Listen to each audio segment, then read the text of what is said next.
What is up, everybody? I'm your legendary commander, and welcome back to Baldur's Gate 3. In this video, I want to cover what a hireling is, and kind of the best time to use them. A hireling is basically a level 1 creature that costs 100 to hire. They seem to be empty vessels, though. They are of any class: fighter, rogue, sorcerer, wizard, warlock, whatever it might be. Particularly, why would you use these guys? Well, I'd personally have the regular party with me, but maybe somehow you got your party killed / scared them all away. To get these hirelings, you don't even have to find withers. Withers will eventually come to you, and these guys will be on offer. They all start at level 1, but should match you as you level up, which you can level them however you would like.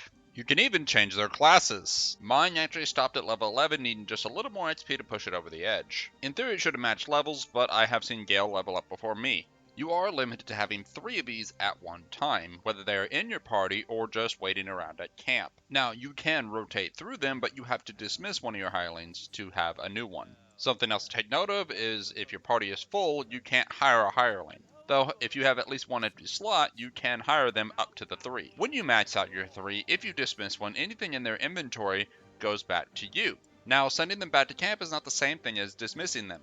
Dismissing them means you actually go back to Withers and talk to them to dismiss them.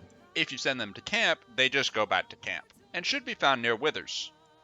Now, my only thoughts of why you might go ahead and buy these hirelings instead is you want a party of people who either don't interact with you, or you want a certain class that you couldn't bring along, or an extra one of a certain class because maybe you want a party full of fighters. However, the only reason why I would hire one is to get the Revivify scroll and the 2 healing potions off each character. You could also take their other gear, such as their sword, their armor, all of which could be used to make some extra money if for some reason you're broke. That said, you will need 100 gold pieces in order to buy one in the first place, but you should make profit off each one of these. I'd pick the ones with the more expensive gear first before picking the ones with the cheap gear. Of course, the final thing to note, especially if you're sorting through them, is once you dismiss one, they go back to Withers, and it will cost you 100 gold pieces again to get them. Upon bringing them back, they will have none of the gear you've stripped them of, but for a couple free scrolls and some health potions, it might be worth to do. One last thing to take note of is if you dismiss them and then try to bring them back when they're dead, they'll just be dead when you bring them back. And to be honest, that's all there is to really know about hirelings. If you like this video, hit that like button, don't forget to subscribe, make sure to tell your friends. But y'all take care, and I will catch you next time.